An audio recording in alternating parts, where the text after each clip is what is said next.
সবাই দেখতে পাচ্ছেন এই ভিউটি হলো কাজা শহরের।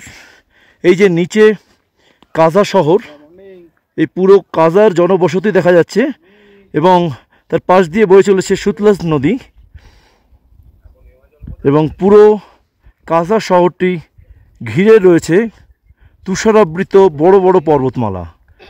আমরা চলেছি এখন হিক্কিম কমিকের পথে। কাজা শহর থেকে সকালবেলা উঠে বেরিয়ে পড়েছি, কিন্তু রাস্তা ভয়ঙ্করভাবে খারাপ। শেষ 10 কিলোমিটার অত্যন্ত বাজেভাবে অফরোড।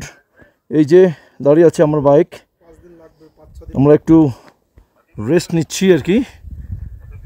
অসাধারণ টেক্সচার, এক একটা পাহাড়ের এক এক রকম দৃশ্য আমরা দেখতে পাচ্ছি, কিন্তু রাস্তা কিন্তু শেষ 9 কিলোমিটার অত্যন্তই খারাপ।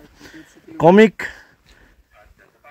হিক্কিম হয়ে আমরা যাব লাংজা, তারপর এখান থেকে আমরা বেরিয়ে যাব কে মনস্ট্রি সিচাম ব্রিজ হয়ে লোসারের পথে। এই যে আমাদের বাইক দাঁড়িয়ে আছে, আমরা এখনই আবার যাত্রা শুরু করব।